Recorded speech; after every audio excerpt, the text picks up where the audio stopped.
Assalamualaikum warahmatullahi wabarakatuh. Perkenalkan, nama saya Nadia Seftia Vitaloka, NIM 1211637, kelas 3C Akuntansi Syariah.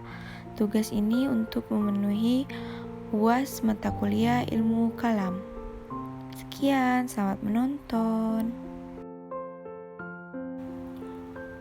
Perbedaan yang pertama yaitu pada sifat-sifat Allah, yang dimana pihak Al-Asy'ari mengikuti jejak Mu'tazilah dalam mengklarifikasi sifat-sifat Allah menjadi dua bagian, yaitu sifat yang menetap pada zat Allah dan sifat yang merupakan perbuatan Allah. Hanya saja Al-Asy'ari berbeda dengan Mu'tazilah dalam menetapkan jumlah sifat-sifat yang ada pada Allah. Al-Asy'ari mendefinisikan sifat al-zat yang dengan sesuatu Allah mustahil memiliki sifat-sifat kebalikannya seperti idarat, kalam, dan semacamnya. Sementara menurut Maturidi, sifat-sifat Allah baik yang berupa sifat al-zat maupun sifat al-fi'li versi Al-Asy'ari bagi Allah sama-sama tidak berpermulaan. Al-Maturidi juga mengkritik pendapat Mu'tazilah yang disetujui oleh Asy'ari bahwa sifat al-zat Allah adalah sifat yang mana Allah mustahil memiliki sifat tersebut. Yang kedua yaitu dalil makrifat kepada Allah, yang dimana Al-Asy'ari membedakan antara bagaimana makrifat itu dapat dicapai dan dalil apa yang melandasi wajib makrifat kita kepada Allah. Dan menurut Asy'ari, semua keyakinan termasuk makrifat kepada Allah hanya dapat dicapai melalui proses dalil akli, tetapi makrifat itu wajib ketika ada dalil sami'i, Al-Quran dan hadis yang mewajibkannya. Sementara menurut Maturidi, makrifat itu wajib berdasarkan dalil akli. Menurut Maturidi, tanpa dalil syar'i maupun manusia tetap berkewajiban bermakrifat kepada Allah. Yang ketiga yaitu perbedaan mewajibkan sesuatu yang tidak mampu dilakukan. Al-Asy'ari, Allah boleh mewajibkan sesuatu yang tidak mampu dilakukan oleh hambanya berdasarkan firman Allah surat Al-Baqarah ayat 31, yang dimana menurut Al-Asy'ari ayat di atas memerintahkan para malaikat agar menjelaskan nama-nama makhluk, padahal mereka tidak tahu dan tidak mampu untuk melakukannya. Hal tersebut berarti memerintahkan sesuatu yang tidak mampu mereka lakukan. Selain tersebut, Al-Asy'ari juga menjelaskan dalil-dalil lain sebagai teori tersebut dalam kitabnya. Sementara Al-Maturidi berpendapat sebaliknya. Menurutnya, Allah tidak mungkin mewajibkan sesuatu yang tidak mampu dikerjakan oleh hambanya, karena dunia ini diciptakan sebagai rumah ujian bagi hambanya. Hal ini akan menjadi kenyataan ketika seorang hambanya melakukan sesuatu berdasarkan pilihan. Ia akan mendapat pahala ketika melakukannya dan memperoleh siksa ketika meninggalkannya. Sedangkan ketika seorang hamba berada pada kondisi tidak memungkinkan melakukan sesuatu, berarti ia memang dipaksa untuk melakukannya, dan ia pun dimaafkan untuk tidak melakukannya. Dalam kondisi tersebut, ujian memilih salah satu tidak menjadi kenyataan. Yang keempat, teori Al-Qabs, yang dimana menurut Al-Asy'ari bahwa semua perbuatan ikhtiar manusia terjadi berdasarkan kodrat Allah saja. Menurutnya, perbuatan manusia itu terjadi sesuai ciptaan Allah, tetapi dilakukan oleh manusia. Sementara menurut Al-Mu'taridi, kemampuan manusialah yang membuahkan perbuatan. Adanya kemampuan menyebabkan adanya perbuatan yang menjadi tujuan. Dari sini tampak sekali bahwa menurut Al-Mu'taridi, kemampuan manusia memiliki pengaruh terhadap perbuatannya. Kelima yaitu mengenai iman. Menurut Al-Asy'ari, mengucapkan insya Allah adalah iman dan boleh. Sedangkan menurut Al-Maturidi, dalam iman insya Allah tidak boleh.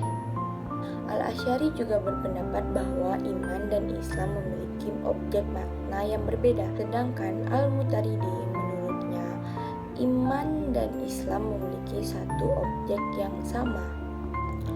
Yang keenam yaitu perbedaan tentang kebahagiaan dan kesengsaraan, yang dimana Al-Asy'ari berpendapat bahwa kebahagiaan dan kesengsaraan tidak mungkin berubah. Orang yang bahagia adalah orang yang telah ditetapkan bahagia sejak ketika masih dalam rahim ibunya. Demikian pula dengan orang yang sengsara. Menurutnya juga seseorang yang sudah ditetapkan bahagia tidak akan bisa menjadi sengsara, dan sebaliknya juga seseorang yang sengsara tidak akan bisa bahagia. Sedangkan menurut Al-Mutaridi berpandangan sebaliknya. Menurutnya kesengsaraan dapat diubah karena keduanya termasuk perbuatan manusia. Perbuatan kebahagiaan dan kesengsaraan bukanlah mengubah apa yang telah tercatat dalam Lauh Mahfuz. Struktur genealogi mazhab Al-Asy'ari di Indonesia. Yang pertama yaitu Syekh Al-Sunnah Imam Al-Mutakallimin Abu Al-Hasan Al-Asy'ari. Yang kedua yaitu Syekh Al-Mutakallimin Abu Al-Hasan Al-Bahili. Yang ketiga Ruknuddin Al-Ustadz Abu Ishaq Al-Asfaraini. Yang keempat Al-Ustadz Abu Al-Qasim Abdul Jabbar bin Ali bin Muhammad bin Haskan Al-Asfaraini Al-Iskaf. Kelima Imam Al-Haramain Hiyauddin Abu Al-Ma'ali Abdul Malik bin Abdullah Al-Juwaini. Yang keenam Abu Al-Qasim Salman bin Nashir bin Imron Al-Ash'ari Al-Aghayani. 8. Fakhruddin Muhammad bin Umar Al-Raji. Yang ke-9 Syafaruddin Abu Bakar Muhammad bin Muhammad Al-Hawari. Yang ke-10 Al-Qadi Abu Bakar Muhammad bin Abdullah Al-Taflazani. Yang ke-11 Al-Hafiz Sirajuddin Umar bin Ali Kazwiri. Yang ke-12 Majuddin Abu Tahir Muhammad bin Yakub Al-Lakhawi Al-Siraji Al-Fairujadi. Yang ke-13 Al-Hafiz Taqiyuddin Muhammad bin Muhammad bin Falah Al-Makki Al-Syafi'i Al-Alawi Al-Hasini. Yang ke-14 Syekh Al-Islam Qadi Al-Qudrat Jainuddin Abu Yahya Zakaria bin Muhammad Al-Anshiri. 15 Syamsuddin Muhammad bin Ahmad Al-Ramli. 16 Ahmad bin Muhammad Al-Guainim. 17 Syamsuddin Abdullah Muhammad bin Al-Ala Al-Babili Al-Syafi'i Al-Azhari. 18 Abdullah bin Salim Al-Baskari Al-Makki Al-Syafi'i.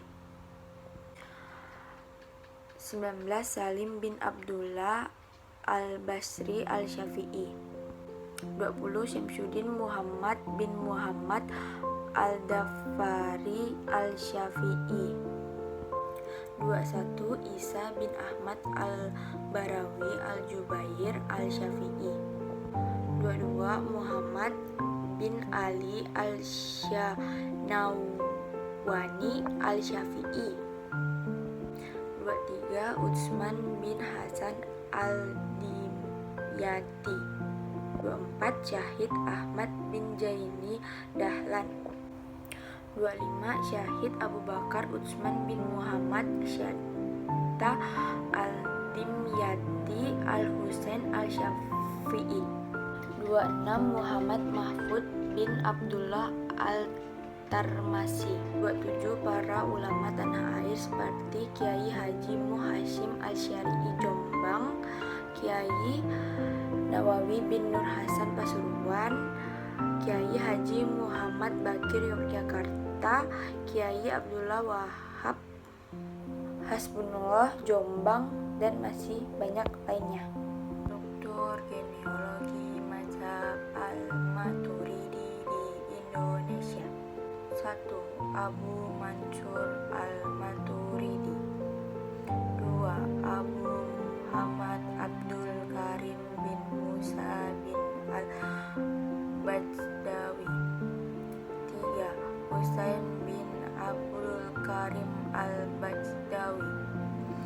4.